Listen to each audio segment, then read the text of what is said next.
Do you remember the day you decided that you're going to run for governor? I'm here to announce our campaign to be the next governor of California. Riverside County Sheriff Chad Bianco is running for California governor as he says we can and will restore California dreams. Governor Newsom, what are your thoughts on how he handled the fire crisis overall? It was horrible. What would you have done different? Because I work hand in hand every single day with our fire department, I know exactly what they're up against. The last time a Republican led the state was, I believe, 2011 when Schwarzenegger got reelected, right? Yeah. What's your plan to be able to change the paradigm in California? What people don't realize in Riverside County, we're predominantly Democrat. And right now I have a 4-1 Democrat board. This is about relationships. It's about working with other people and convincing them that what we're doing is what's right by the community and our constituents. We are really starving for an ethical person of character and leadership ability to be honest with, that people can trust. The candidates that are getting in, they're paying to hurt me. They're paying for negativity. They're paying for the dishonest politicians and the ads and all of those things that we despise, and I expect it from the Democrats. Look into the camera and share with people in the state. What would you say to them? You're not voting for a name. You're not voting for a party. You're voting for character. You're voting for integrity. I'm doing this for Californians, not the Democrat Party, not the Republican Party, or any party you want to think of. I have something to offer Californians that they're starving for, and there won't be another candidate on our ballot that has that to offer. We're going to make California better again, and that beacon of hope where every person in the United States knows that if they want to make it big, if they want to make it better, they can come to California, and we're going to help them do it. What would be the first 3 things on your agenda that you would immediately tackle on a tactical level? Oh boy.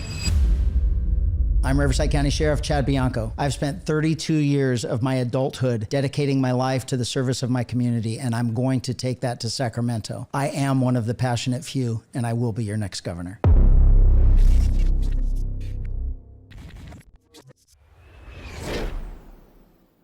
Thanks so much for being on the show today, Mr. Sheriff Bianco. Absolutely. Thank you very much. I'm going to love being here. I mean, just even talking about the passionate few. I mean, it's just a little bit ironic. There's not too many people that are passionate. There are very few of them. And I think that's what society is really looking for is a passionate person they can count on and trust. And it's pretty fitting for this campaign. Absolutely, especially when it comes to leadership, right? Especially in this country, something you're no stranger to. I know you've been in law enforcement since '93. Now we're looking at a California governor race.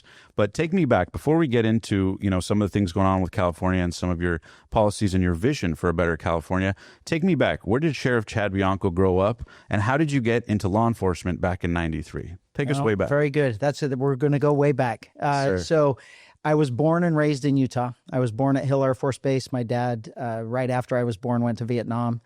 So I didn't see him until I was 1.5. He came home. We stayed there. They were born and raised there. I was raised in a very small town in Utah, 1,200 people. Wow. It was quite the culture shock to come here. So it's I had a great upbringing. I have a great family. Great loving family, 3 boys. I'm the oldest of 3 boys. I grew up very athletic. I was involved in all different kinds of sports, but I excelled in baseball, and baseball really took me through the end of college. And then I had to grow up and realize that minor leagues didn't pay very much, and I had to support a marriage and a pregnant wife at the time. And what position in baseball did you play? I was actually more of a utility player, but a middle infielder for the most part. It's interesting that all 4 years of college, I played a different position every year. So it was, but I was in there for hitting. I was known for hitting back then, but that's how I was raised. And little funny story. That's how my love for California evolved. I was 11 years old, and I came to California to Santa Monica to play in the Little League World Series. No way. And so we came out here, and we were here for 10 days. And how it works is the team comes out, and then they split us up in pairs, and we stay with a foster family. And so the family that I stayed with, I was 11, and they had a 13-year-old boy and a 16-year-old daughter. And those two pretty much immersed us in everything Santa Monica. The pier, the beach, the downtown areas. We went to one of their birthday parties or a friend's birthday party, the parks. it was amazing to me, especially coming from a very, very, very small town. And I remember going home and telling my parents I'm moving to California. At 11, you knew. Yeah, at 11. And they told me I had to wait till I was an adult. And so then we go through life. And I guess law enforcement. I don't think this sparked my interest in law enforcement, but it certainly formed my approach to law enforcement. And maybe I'm definitely a God-fearing person, and I believe that God has a plan for my life and directs my life as long as I'm willing to take that path. And so this, I know, was a part of it. But I was 16 years old and had an encounter with a highway patrolman. I was with my friends, and we had alcohol in the car, and we all got tickets. So technically, I guess you could say we were arrested for minors with alcohol. And it was the way he talked to me, the way what he said to me really influenced my life. And I was a normal teenager. My dad told me I couldn't do things, and I would do them anyway. And I mean, it was that thing. And I know this wasn't a big deal. This was minor, but as he was giving me that ticket, he knew who I was, and he knew who I was because of baseball. And he told me that I'm too old for this. I'm old enough to make a good decision. I'm too old to do dumb things. And he said, you can either stay down this path with the friends that you're hanging out with and the things that you're doing, or you can change the way you're going and you can get out of here. Baseball can carry you out of here and take you somewhere else. And it was the same thing my dad had been telling me, but it's different coming from another adult, and especially another man. Yeah. And I remember going back to the car with my friends. We got tickets and got let go. And my friends were talking about how, the cop, he gave us tickets and how bad it was. And I remember just sitting there very, very quietly, and I was completely embarrassed. I couldn't believe that we were doing that, and that I got in trouble for it, and I was going to have to go tell my parents and all of that stuff. And I just remember the way he talked to me, the way his personality of how he dealt with me was life-changing. And I did change, and I did look at things different. And I credit that for me getting to where I am today. And then as things work out, I get into the law enforcement career here. I came here and found jobs that I could get. I was in construction. How old were you when you came back to California? I was 22 when I moved here. And at the time, I had my wife at the time was in law school in Pepperdine, and I was the supporter. And so I was taking construction at the time. That was good money. Mm-hmm. And so I did that for a couple of years, and then we moved to Riverside. We couldn't afford it in Malibu. And we moved to Riverside, and I got a job working for a Ford dealership in the service department. And one of my friends was putting himself through an academy at nighttime. He was working, he's a mechanic there, and he was going to the academy, and we were talking about it all the time. We worked out together in the mornings, and he'd tell me what he did and how cool it was, and he told me I should do it, and I did. I applied, and I was accepted into the academy. I had to put myself through because in the early 90s, law enforcement agencies weren't hiring. You had to put yourself through the academy, and then they would pick really the cream of the crop, make sure you could finish, that they weren't wasting their money, and it was all budget. And so I put myself through. I finished at the top of my class, and I was hired by Riverside. What did your wife think when you said, I want to go into public service law enforcement from working at a Ford service department? Quite the shift. Yeah, I think it was okay. There was nothing bad. She knew that, we talked about it, and it was law enforcement. She was an attorney. So, it was okay. It was still that same thing. I don't know. Well, I can tell you now in hindsight, and you asking me this, these are things I've never thought about, because that wife at the time is an ex-wife. Mm-hmm. And in hindsight, I think a lot of the things that I was going through, that I was dealing with at the time, that my job, the work that I do, and some murders that happened of law enforcement officers, I think that took a toll on all of that, and we ended up divorcing. My wife that I have now, we've been married for 25 years. That was never an issue for her. She loved that I was a cop. And when I met her, I was a dope cop. I didn't look like a cop. I had long hair, a big long goatee. Yeah. And it was a different thing. So it's worked out great for us. This life has been great for us and our family. I worked long hours. I worked odd hours. I worked a lot of overtime. But it was very influential in my kids, in their upbringing. I grew up with a dad and grandparents that were extremely ethical, honest, old school of you shake hands and look somebody in the eye, and that's far more important than a contract or, something like that. Right. It's your word and your how people view you and your integrity. And that's how I raised my kids. And it was a little bit easier because I was a cop at the time, so they knew the consequences, and we talked about that all the time. And so obviously into law enforcement, Riverside hired me. That's really the only place I applied for because I already had a house here and a family and everything else. And I've had a great career. And throughout my career, I became known for not only being an outspoken person against things that we perceived to be wrong, but I was still very respectful. And the ethical part, it was, I mean, that's a necessity in law enforcement anyway. That's one of the things that people don't understand. I mean, they like to say that cops are bad, or, you know, we get a bad rap and that we're crooks and we're gangsters and all of that stuff. Until they're in trouble, then they're the first person you call. Yeah. But the reality of law enforcement is all good cops despise bad cops. And we do everything we can to rid our profession of the bad cops. You can't until they're bad. So you don't know until they get caught. But once they're caught and once they do something wrong, we don't want them around. We get rid of them. And as the sheriff now, I've fired many. I've fired far too many for doing unethical, sometimes immoral, sometimes just against the law, and things that have embarrassed us, just things that law enforcement officers should not do, because I believe we should be held for a higher standard. And so that's the reality of law enforcement. And I became known as someone that was, I'm black and white. I'm very honest, very ethical, and I would stand up for people that could not stand up for themselves, or that were afraid to stand up for themselves for the right thing.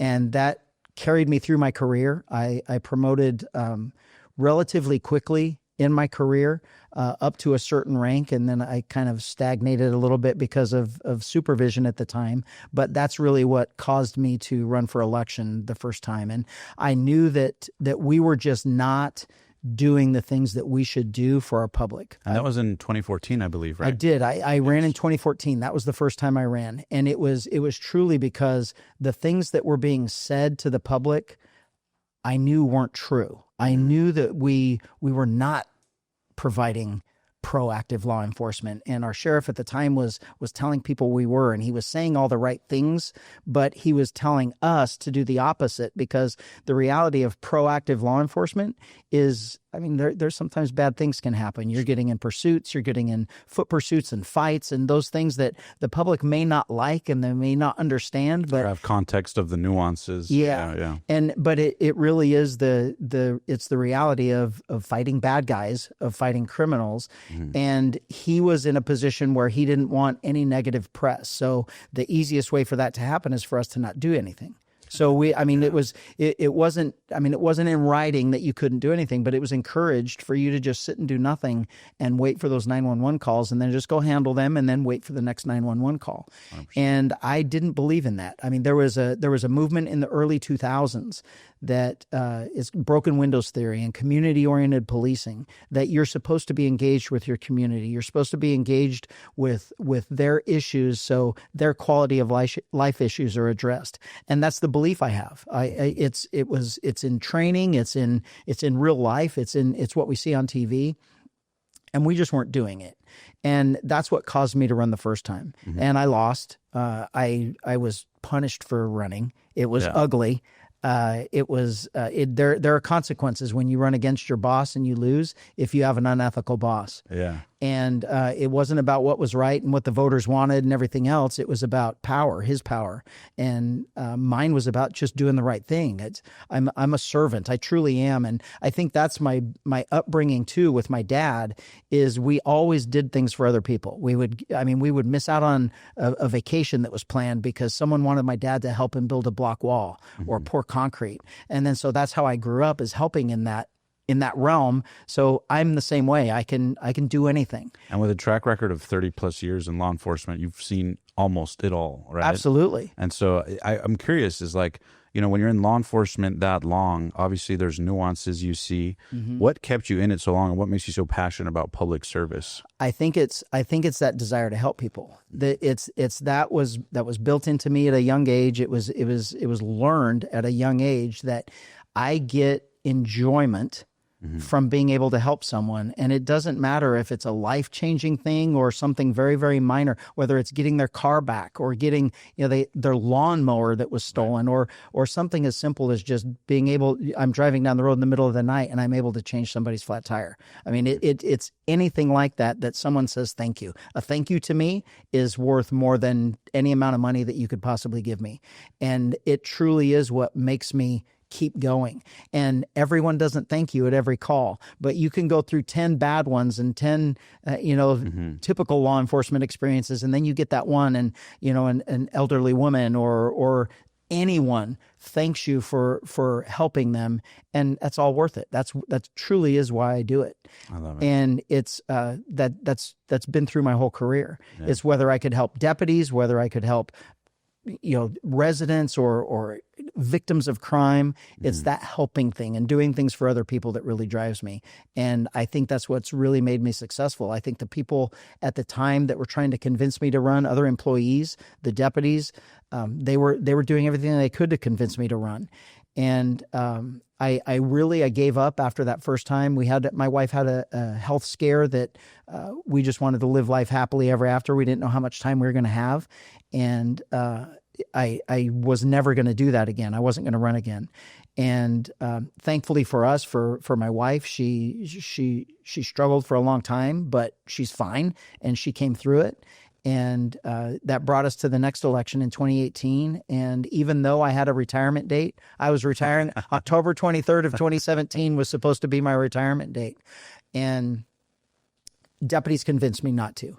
And there was an election time again, and no one was going to run against the current sheriff, the one that I lost to before. Mm-hmm. And they convinced me to do it again. And I took that challenge on, and we ran the same campaign we did the time before. I think it was just 4 more years of the same thing over and over, so it resonated better with voters.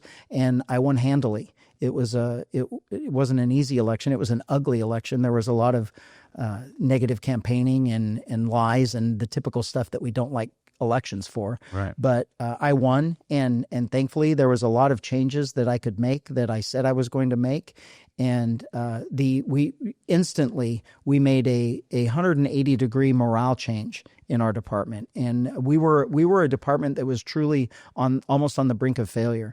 People were retiring early. People were jumping ship and going to work for other agencies. Mm-hmm. That typically for a sheriff's department doesn't really happen. I mean, you want to come to a sheriff's department because we're bigger, we have more opportunity, we have more special teams and those types of things. Right. And we were going backwards. We were losing deputies to police departments, and that wasn't something that was normal. And we changed that immediately. It was just a different morale of we're here to help people. And I don't want to say it wasn't just my vision. I was just placed in that position now that it was my agenda. And I let everybody else know that this is where we're going, and now it's up to you to take us there. And you get behind me or beside me, and we will make this. My ultimate goal is to make Riverside County the safest place in the country, and to make RSO, Riverside Sheriff's Office, the absolute ideal law enforcement agency for anyone.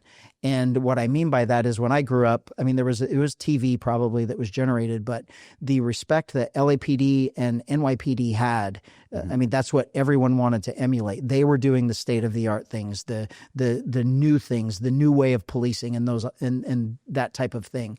And that's what I wanted us to be. And innovative, yeah. Very innovative, and just be on the cutting edge of everything to provide a better service for our communities.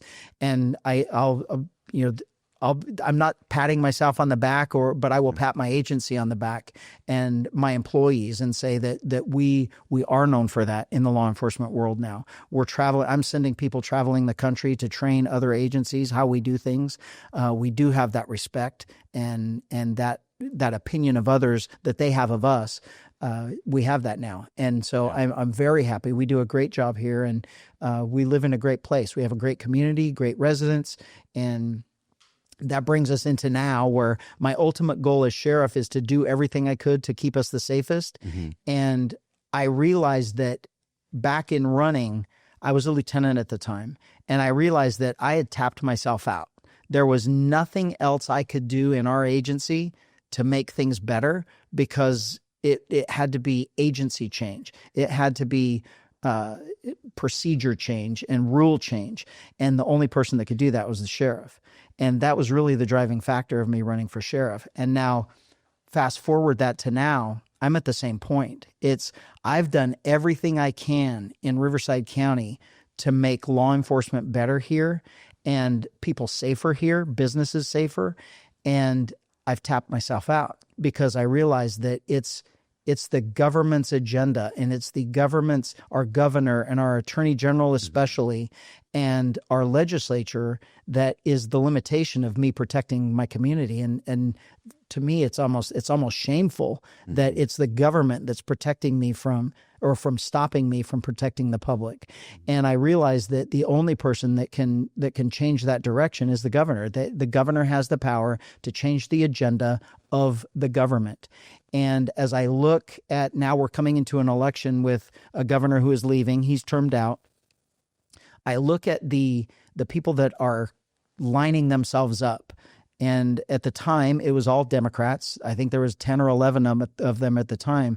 And as I'm looking at all of them enter the race, it's the same names and the same faces that we have been dealing with for over a decade. It's the same people that put us in this position in the first place concerning public safety. It's the same people that have voted or passed or have changed rules and changed laws and added regulations that are punishing California residents that are driving people away. And I realized that nothing's going to change unless that person changes.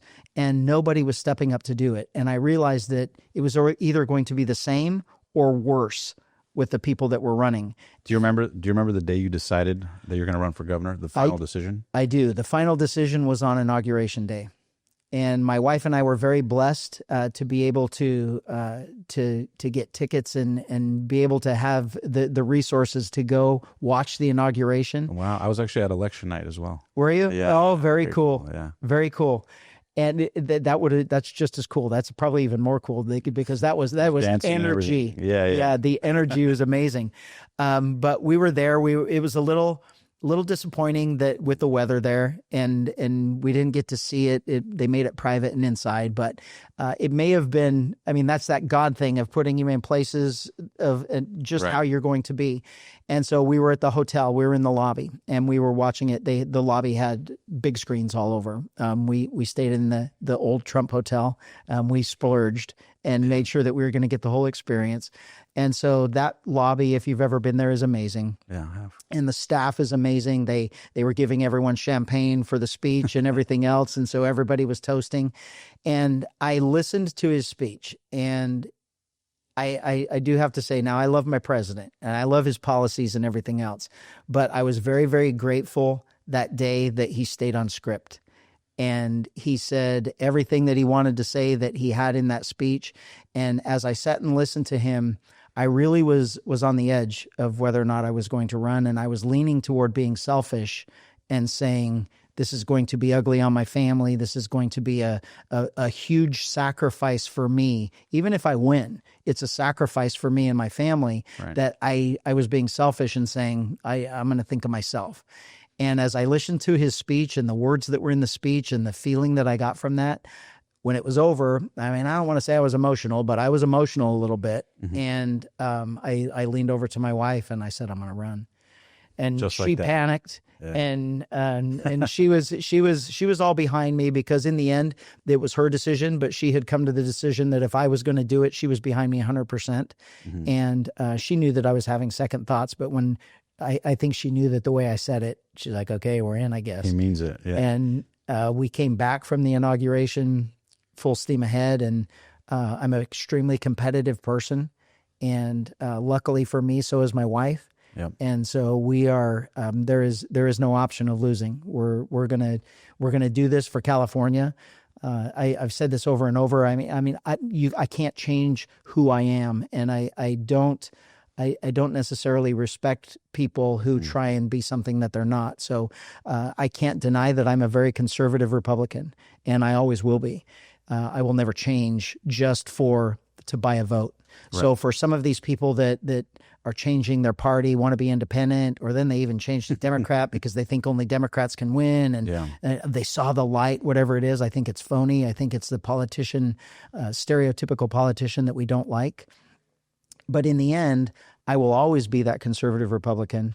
But I think that my history, my past, my resume that is completely different from anyone else's that's going to be in this campaign, especially the public service realm of irrefutable evidence and a resume that it's integrity, it's leadership, it's honesty, all of those things that are going to be different from everyone else. And I love that you also mentioned your campaign slogan is restoring common sense. Absolutely. I love that. Hey guys, we'll get back to the video in a sec. But first, quick question for you business owners watching. Are you really using AI to grow your business profitably? Or are you leaving money on the table?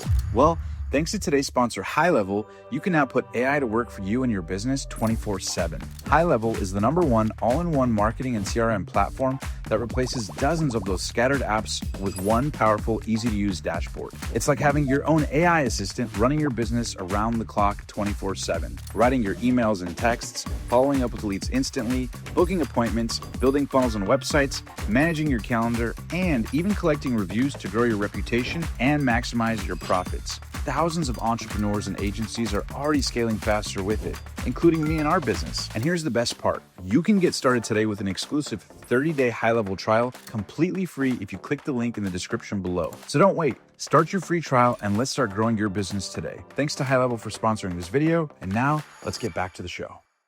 I want to talk about, speaking of running for California governor, I want to talk about this concept, you're no stranger to challenge. But the last time a Republican led the state was, I believe, 2011 when Schwarzenegger got reelected, right? It's 15 years plus.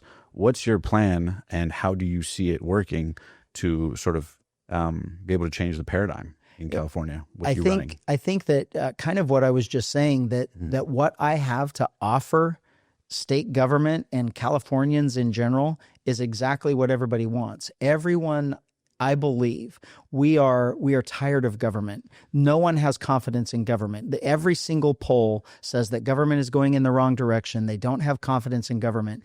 And I believe that we are really starving for an ethical person of character and leadership ability to be honest with, that people can trust. You can look to him and say, look, I might not like some of the things he says or does, but I know he's honest with me. I know he's doing things for the what's best for us. And I know we can trust that he's not going to be that typical politician that we despise, that's going to talk out of both sides of his mouth or do something self-serving. And I think that that's what my resume is selfless service. I'm the furthest thing from self-serving. And that is what I have different to offer. And because of that, I have that conservative Republican part that I'm taking in there. I'm also taking the lawman part in there, that government should not be corrupt. We all believe that government is corrupt, and that goes completely against my character. And so being able for me to go in there and make some of the changes that we all know has to happen and have the courage and the strength to do it, I have that to offer. But more importantly, these 32 years of service that I have, I don't care.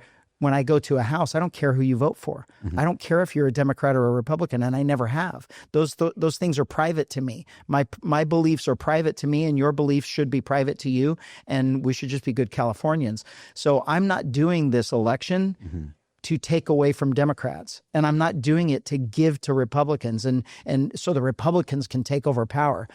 I mean, somebody may look at it and say, well, that's what you're doing. But I'm doing this for Californians, not the Democrat Party, not the Republican Party, or any party you want to think of. I'm doing this for Californians because I think I have something to offer Californians that they're starving for. And there won't be another candidate on our ballot that has that to offer. What do you think you would do different? I know you've been outspoken about, obviously you're a huge supporter of Prop 36. You talked about state income tax. You talk a lot about, housing and some of your plan for housing, obviously with the California wildfires and what just happened in the state. It's crazy what's going on. I think, I believe it's something like $24 billion has been spent trying to solve homelessness over the last several years with not much to show for it. Still huge issues in the state. So my question to you is, with these points in mind, and we'll get into a few other policies, if you were to win the California governor race, what would be the first 3 things on your agenda that you would immediately tackle on a tactical level? Yeah, I will tell you the 3, but this is the mentality that I have and the mentality I brought to the sheriff's department. Mm-hmm. If you have 3 things, or if you have 10 things that you're going to do, you're going to neglect 70% of the people. Sure. Because that might not be their issue. That might not be what they care about. So our response and our direction in the sheriff's office is quality of life issues. I don't care I don't care about gangs. I don't care about drugs. I care about all of it. So your particular community is not the same as the one right next door. So we have to address different quality of life issues for you than we do someone else. And that's what I'll do with California. There's 100 things. And each of those 100 things are equally important to someone. Mm-hmm. And that's how we have to approach it. We can't go off of special interests, or we can't go off of just what I think is important, because there are 40 million Californians that something is important to them, and it might not be the same thing that's important to me. Mm-hmm. So we have to address all of that. And you kind of said it going in. We could probably sit here and come up, and you could pick a group of Californians of easy 100, maybe even 200 things that are wrong with California. And all of those things have to be fixed. Mm-hmm. Number 1 is, why are we failing? Everyone knows that California is failing. If you don't think California is failing, your head is in the sand, and you're ideologically married to that party that you just don't want to admit that you've been voting for the wrong people over and over and over again. And so number 1 is, why are people leaving the state? California should be and always has been the beacon of hope for the country. You come to California for the California dream. It started with the gold rush, and nothing stopped since then. It was always, come to California, you can make it. If you want to make it in Hollywood, you've got to come to California as an actor or in the movie business. It's California. If you want to be in construction, a big builder or successful, there's always that dream of going to California, and that's gone. That's no longer the case. People don't look at California like that. We're almost the laughing stock of the rest of the country. Mass exodus. People are leaving, taxes, affordability, first time housing. Ever. Yeah. And that's what it's for. So we have to identify, why are they leaving? They're leaving because of taxes. We're the highest tax in the country. They're leaving because of the regulations on our businesses, on our building, on everything. Everything is overregulated. We're the most regulated state in the country. And they're leaving because our education system is broken. So if I had to pick those 3 things, outside of public safety, because in California, last year we had Prop 36, you mentioned that was passed by nearly 3/4 of the state passed that. That's right. That means that is a referendum to go a different direction with public safety. This crazy love affair that our current government has had with criminals, that does not hold them accountable, that just lets them out of jail, that there's no consequence for bad behavior and for victimizing us, that has to end. People are tired of it. That's my wheelhouse. That will be the only person in this race that has that in their wheelhouse. I know exactly what's wrong with public safety. I know exactly what reforms have to be made to make it to where we can keep people safe. And that will be a priority. What would you do to shift some of the mass exodus happening in California? Obviously, we talked about California state income tax. What specifically are your thoughts on that, and how would you move that agenda forward, especially with a lot of opposition? Yeah, taxes absolutely have to be reduced. We're the highest tax in the country. In the last 10 years, I think it might be just a little bit over 10 years, we've doubled the size of our budget. It went from something like 111 to $240 billion. You and I have been here that long. We can't say that we have got double the amount of service from our government.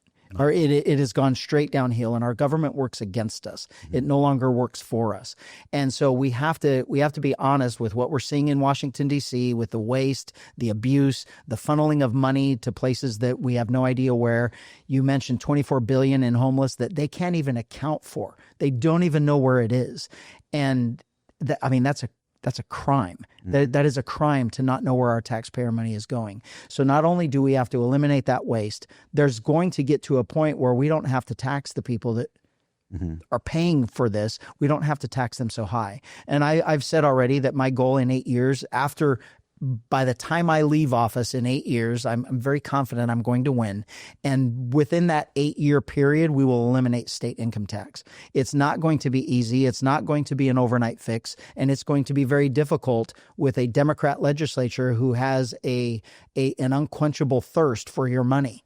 but we're going to do it. And that's the duty, that's the job of a governor. And there's a lot of people that say you can't do it. You're just going to increase it No, we're not. There are 10 other states in the country. Well, I know people say that if you reduce the taxes, then what happens to the services, right? Yeah. So what services are we getting? We're not getting any services. The money is disappearing. We're getting trains to nowhere. We're getting billions dumped into homeless, hundreds of billions dumped into homeless. That's making it worse. Money is not necessarily the answer to fix any problem.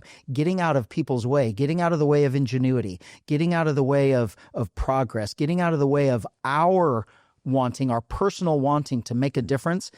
Get government out of the way. That's how we historically have always gotten things done in America and California. Government is what's putting that restriction and that stranglehold on stopping the ingenuity and the innovation from happening. And as long as government would get out of the way, our businesses would expand. They would hire more people. We would have more workers coming here.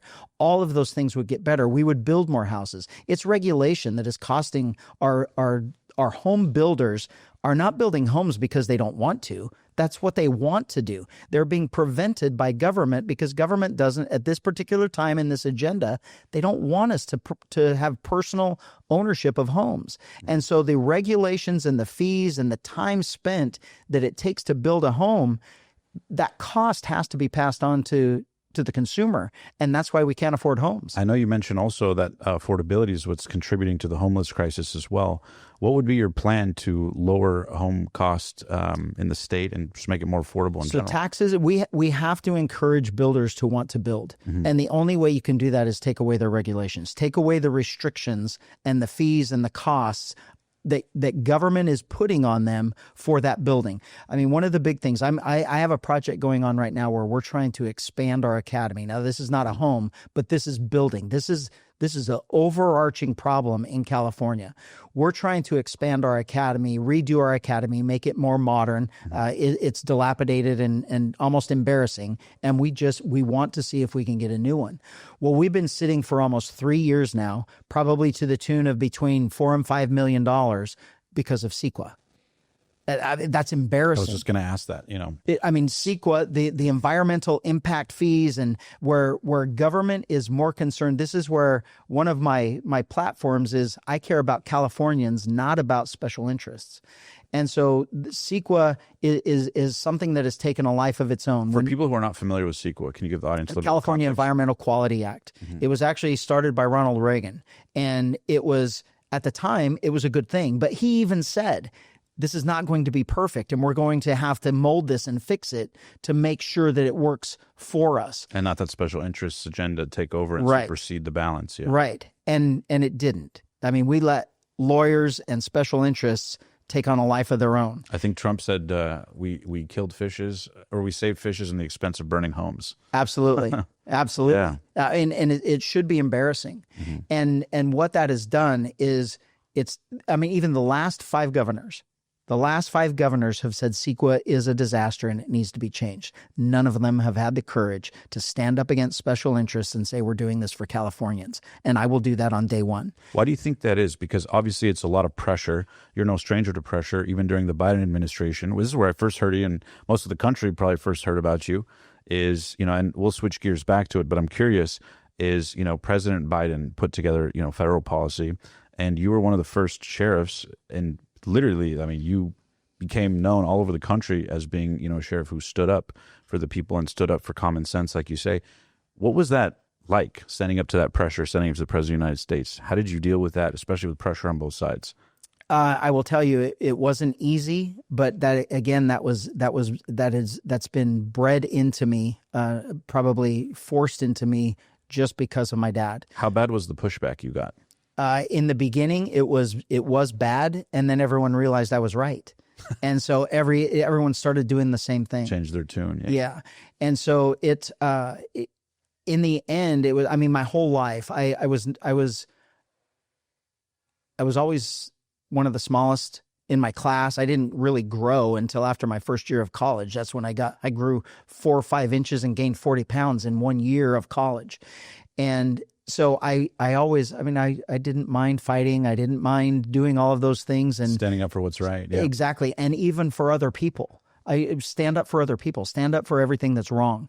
And so this job, that's really what I do. It's been 32 years for me of standing up for someone that can't protect themselves. That's what my job is. Every single day, a 911 call is someone is being victimized and they can't help themselves. Someone has to come help them. And so that's natural for me. So coming into this, I had the benefit of being behind the scenes in government with our health services and the briefings and the information that we had. The problem for government having me in there is that I also had that 30 years of figuring things out. I'm a problem solver. That's really what law enforcement is a problem solver. Solve problems quickly, make sure they're good, and then move on to the next problem. And don't be afraid of problems. So, I mean, being afraid of jumping into something, that's not in my nature. So this, I in the back of my head, it was just after I had been elected. So I'm a new sheriff, and we're all of a sudden being thrust into this global pandemic where they're telling us that 40% of the population is going to die, and we have to do all these things. Did you get to talk to President Biden directly? No, no. I honestly, in hindsight, I don't think anybody talked to him directly. We've got to be honest. And so when all of these policies were coming down and we're being told these things, in my mind, I'm a good listener and I listen to everything. I'm a good interviewer. And so an interviewer, I'm listening to everything you say and making sure it's not contradicting something that you've already told me. That's how, in our world, that's how we determine whether you're telling the truth. It was very apparent to me that the government was not telling the truth. The Newsom was not telling the truth. Our health people were not telling the whole truth. It was emotionally driven, and we have to look back and say why. Was it power? Was it money? It could have been all of those things, but it was not what's in the best interests of people. Hey guys, we'll get right back to this video in a sec, but first I have a quick question for you. Given that the e-commerce industry is growing by the trillions year over year, have you ever dreamed of owning your own e-commerce business like many of the guests we've had on the show, but maybe you feel stuck on how to start? Well, if so, you're not alone. The truth is, starting and setting up your own online store can be incredibly time-consuming, complicated, and get expensive. Not to mention the hassle of researching top products and staying on top of market trends that make you money. Lucky for you, that's where today's sponsor, StoreBuild.ai, comes in. With StoreBuild.ai, you instantly get a free custom-built, AI-driven store loaded with 20 winning products and a custom theme that can help you generate sales. All you need to do is head to StoreBuild.ai, enter your info, then simply sign up to Shopify for free, choose your store's look and feel, and voila! They'll send you your custom-built store ready to generate sales. The whole process is lightning fast. Whether you're just starting out or want to grow, StoreBuild.ai makes launching an online store easier than ever. So why wait? Visit StoreBuild.ai and in less than 5 minutes, you could have the e-commerce business you've always dreamed of. Thanks to StoreBuild.ai for sponsoring this video, and now let's get back to the show. Speaking of Governor Newsom, what are your thoughts on how he handled the fire crisis overall? It was horrible. It was horrible. I think What would you have done different in office? Had I been in office, we would have been already doing things to make sure that didn't happen. Fires are not new in California. We have them every single year. Winds are not new in California. We have them every single year. Because I work hand in hand every single day with our fire department, I know exactly what they're up against. We have to evacuate people from fires every single year. And so those conversations you're having with firemen are, why aren't you guys doing something to stop this? You can't stop the fire, but every single year they're getting bigger and more intense and more damage. And the reason is because there's too much fuel. And I've known for 30 years that there's too much fuel in our mountains, and that's what causes these things to get so intense. And the fuel is there because our government, CEQA, among one of the things, the California, the Coastal Commission, that's another thing that is these special interests that prevent our fire department from taking care of us. We should be doing burns in the off season to get rid of some of that growth. Fire is a natural part of nature. You have to have fire in nature to maintain that balance. And if we were doing it and we were helping maintain clearing out brush, separating it from the housing developments, from the natural deep forest, and then making sure that we did control burns to make sure that there wasn't that excessive fuel, we would have never lost Pacific Palisades or Altadena. I think you also make a great point about the fact that other candidates in the running don't have the reputation you have, right? 30 years of public service. You built relationships that politicians who show up for a press conference, and show face and show up to the fire one day don't have. You've been in the trenches. You've been on the fires in a literal context, right? Not just a political one.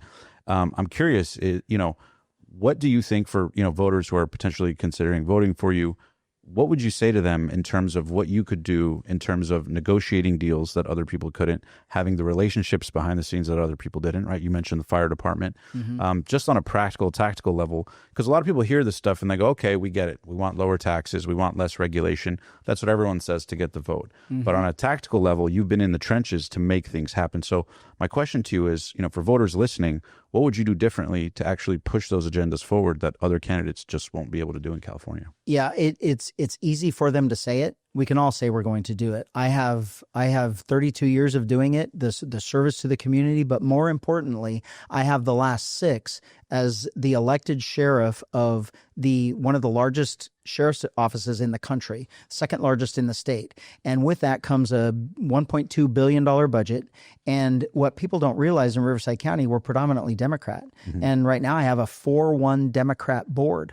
And you said the word, it's relationships. What people don't actually realize or care about is this is about relationships. It's about working with other people and convincing them that what we're doing is what's right by the community and our constituents. Yeah.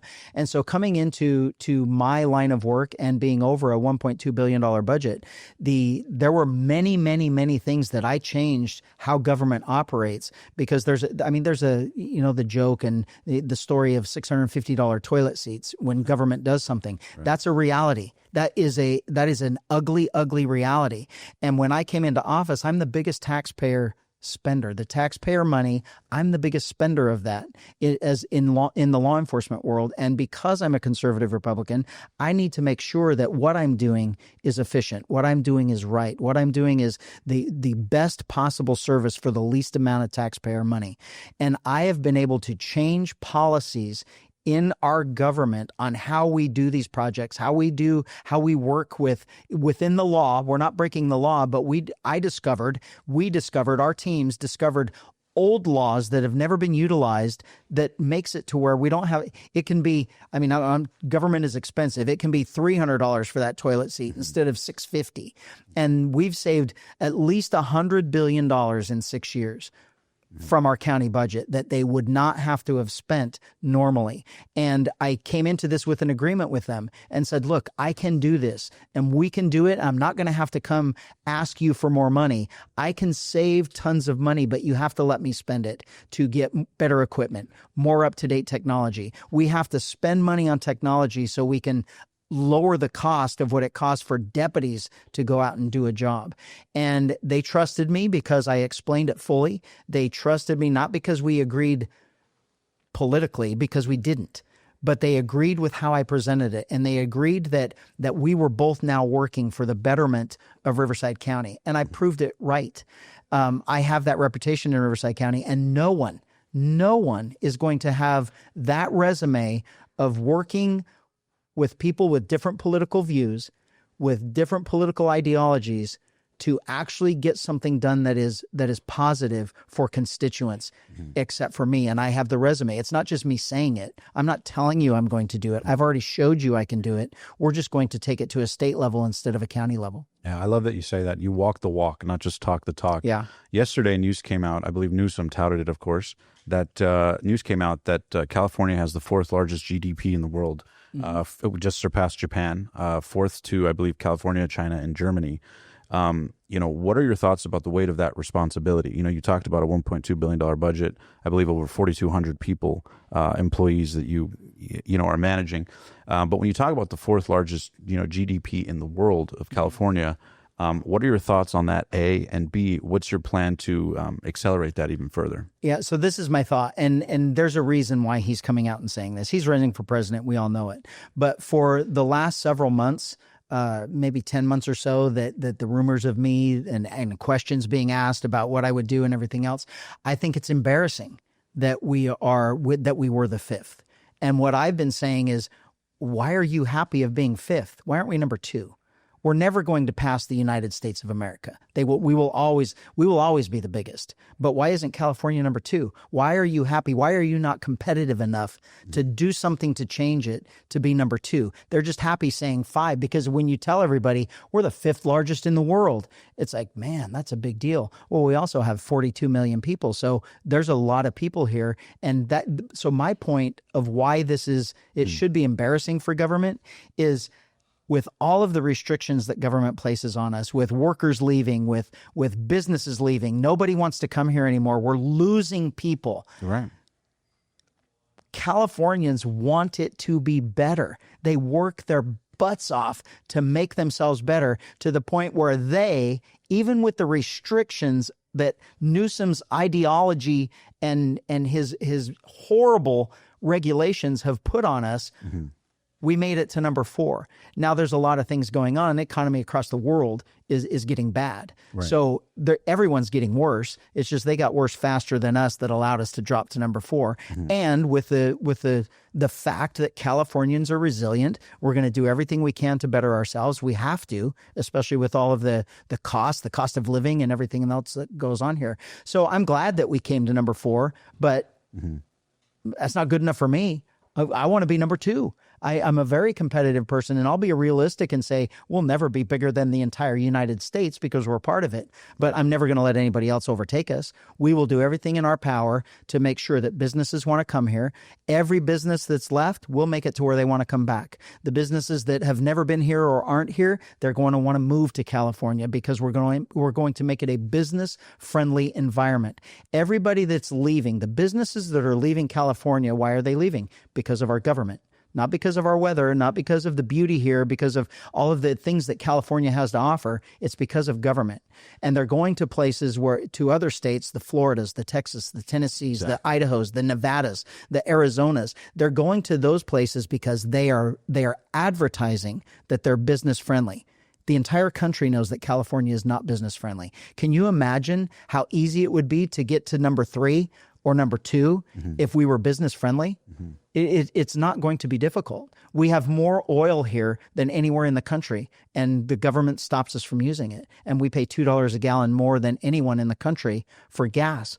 And we have it here, and we import from other countries and from Texas and other states because of special interests.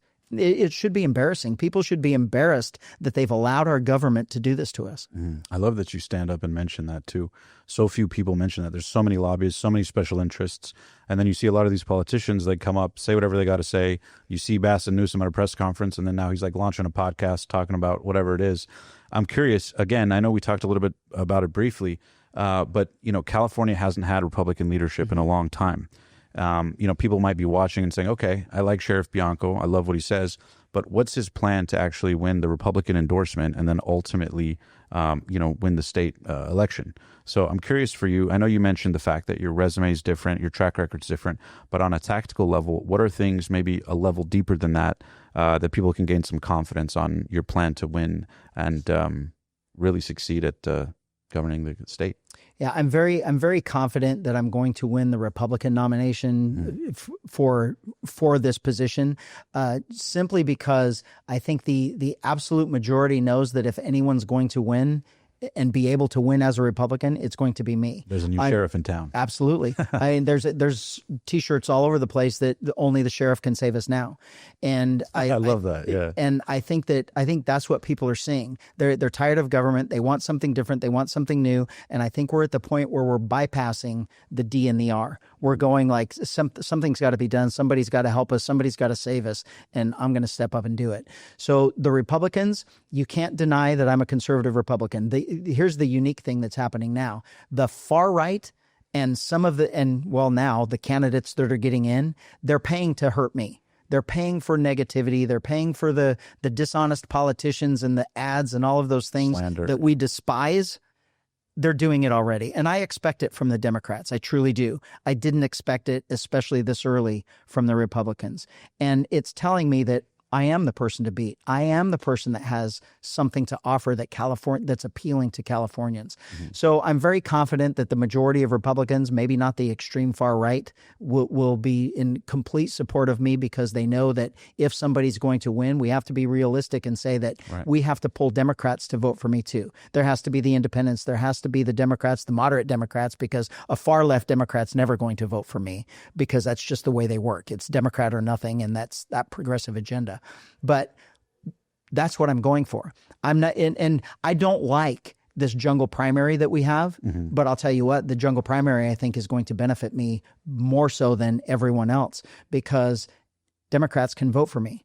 And I think that I'm going to be appealing to some Democrats. Republicans can vote for me, and I think I'm going to be appealing to all of the Republicans. So I will have the Republican support, because they believe that I will be the only one that can overcome this Democrat-Republican thing, and by being able to appeal to some of the Democrats. And the independents and the Democrats, I think, will come on board, because in the end, I really, truly do believe in my heart that this is not going to be about a D and an R. It's going to be about Californian. And I believe that Californians are going to see me as that only option from the politicians that are running. It's every single person. We're tired of famous people. We're tired of millionaires and billionaires. Over and over and over, we've been lied to by them. California, the millionaires that get in, other than Newsom, the millionaires that get into office always lose. But yet it's Newsom that has no concept of what it means to go from paycheck to paycheck. It's like he doesn't care the price of gas. The people in Sacramento don't pay for the price of gas because they're not paying for their gas. The government is. And so everything that they do, they're immune from. Californians want someone that actually had to struggle to figure out how that had to sacrifice a personal item that I wanted because my kids had to eat. I have that. And we haven't had a governor that has thought that. We've had rich people that come in and change our lives for their own special interests, and it doesn't affect them. So I'm not running, although I'm a Republican and I do expect and I hope for the Republican endorsement, I'm not running for the Republican Party. I'm not running for the Democrats or the independents. I am doing this and sacrificing what I have now that I absolutely love for Californians. And I don't care if you're Democrat or Republican. We need to do this for our state, not for our party. I love that. Well said. I have one more question for you before we wrap up. We play a little quick word relation game at the end. Very good. But my last question before we play that game is if you could, look into the camera and share with people all over the country, particularly people in the state who are maybe watching this, inspired by this, and saying, okay, Sheriff Bianco, you've got my vote, you've got my interest, and maybe some people on the fence. If you could look to the camera and just talk to them heart to heart, whether they're business owners, whether they're, like you said, average men and women who are, trying to make a buck or trying to, afford a house or trying to deal with a lot of these things that so many Californians have left the state to be able to do in a state that once supported them. And they're thinking about voting for you. If you could look at the camera and just talk to them heart to heart, what would be your message of words of wisdom to them? Absolutely. Yeah, I guess in the end, this is truly going to come down to my belief that we are looking for something better. We are looking for someone to trust. We are looking for someone that is not the typical politician that we've grown accustomed to the dishonesty and being promised something just for a vote. And my hope and my belief is that you actually look into who you're voting for, and you're not voting for a name, you're not voting for a party, you're voting for character, you're voting for integrity, you're voting for a history, for someone that is not just telling you what they're going to do, but someone who has a track record of doing exactly what they say they're going to do, and not for themselves, it's for other people. And we've come to a point in California where I don't want to use I have to say it now because I don't want to say do or die. This isn't do or die, but we're at the point where it's a major, major crossroad. I think a pendulum has swung back the other way a little bit, but what I have to offer is my service, my lifetime of service to make things better for all of us. And it's not going to be one direction and go too far the other way. We need to make sure that we stop the direction that we're going. We make sure that we fix the things that are wrong, and we make sure that they never happen again. So we don't have to short-term memory loss, and we deal with this 2 more, 3 more, 4 more election cycles down the road. So this is about making California better and different. And it's unique because I am not a politician. I am a lawman that had to run for office to provide a better service. And on the other hand, I have a proven record of being that elected official that has done exactly what I'm going to say I'm going to do and exactly what you have wanted. And I'm just taking that to a bigger office. We will fix California. It's hard to explain how you're going to do every single issue when you don't know how you're going to do it. But the difference between me and everyone else is that's my entire life. That's my career, is jumping into something that's broken and you just fix it. I can't tell you how I'm going to fix it, but after I'm done, I'm going to say, oh, look what we did. Right. And everything is good. And so the selfless service, our motto here at the Riverside Sheriff's Office is service above self. And that selfless service is what I am taking, that promise of my integrity. I can give you my word, I can do all of those things, and that means something, but in the end, it's my integrity. I'm never going to embarrass my dad, and I'm never going to embarrass my kids to say you're a hypocrite or you raised us to do something different and you did the opposite. We're going to make California better again. We're going to make it the greatest country or greatest state in the country again, and that beacon of hope where every person in the United States knows that if they want to make it big, if they want to make it better, they can come to California, and we're going to help them do it. Beautifully put. And I love that you mentioned, so often people say, well, how are you going to tactically do it? As a sheriff and somebody who's been in the trenches for 30 plus years, you had to solve a bunch of stuff where you have pieces of information, but you go in and come out the other side successful. So you do have a track record in the trenches. It's not just, more political speech. Before we wrap up here, and thank you so much for your time, Sheriff Bianco. It was phenomenal for so many people. We play a quick word relation game at the end. So the way the game works is I'm just going to rifle off a quick word or phrase, and then you just tell me the first word or phrase that comes to mind. This could get us in trouble. Don't worry. We can edit it later. But the only rule is that you can't repeat yourself twice. Oh, boy. Make sense? Okay. It's first word or phrase that comes to mind. So it's okay if it's a little bit long-winded, but the idea is just, quick thoughts off the cuff. Number 1, state of California. Declining. The best advice you've ever been given in public service. Always stay true to your word. What California leadership has gotten wrong all these years? Self-serving rather than serving the constituents that we're supposed to be here for. Your stance on the Second Amendment. There will be no other person there may be equals. There will be no other person that is more in favor or more supportive than the Second Amendment. Why you're excited to run for governor of California most? There's 40 million people out there that need my help that are eventually going to thank me, and I cannot expect or think of anything better than 40 million people saying, thank you for doing that for us. Governor Newsom. Failure. 4 to 8 years of Sheriff Bianco in office, what would California look like? The California of old, the California dream, California gold. Taxes. Non-existent in California. No state taxes. If there does happen to be something, it will be the best use of taxpayer money that anyone could ever imagine. What's the biggest misconception people have about Sheriff Bianco and the governor race for California? Labeling me as certainly something that I'm not, a far right-wing extremist, that for the fear factor of making someone not like me just based on that. They have no idea of what I care about, that commercials make me cry sometimes, and I have a bigger heart than anyone would probably realize. California voters. Formerly apathetic, currently more engaged and demanding better. And what you plan to do when you win election night of governor of California. When I win that night, I have a feeling that that night I will start work immediately. I love it. Sheriff Bianco, thank you so much for being on the show today. Any final words of wisdom you'd share with the listeners here?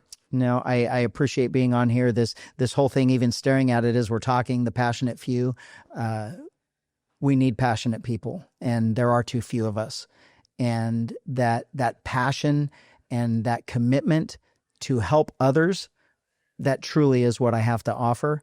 And I hope that everybody sees that. I'm very happy to be here. This is this was an honor for me. So I hope that people saw that. I hope that people felt that.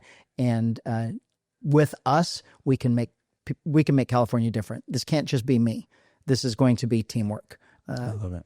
Thank you, Sheriff Bianco, so much. Appreciate you. Absolutely. Thanks a lot. Thank you so much. Appreciate you. Thank you so much, Sheriff Bianco. Thank you guys for tuning in.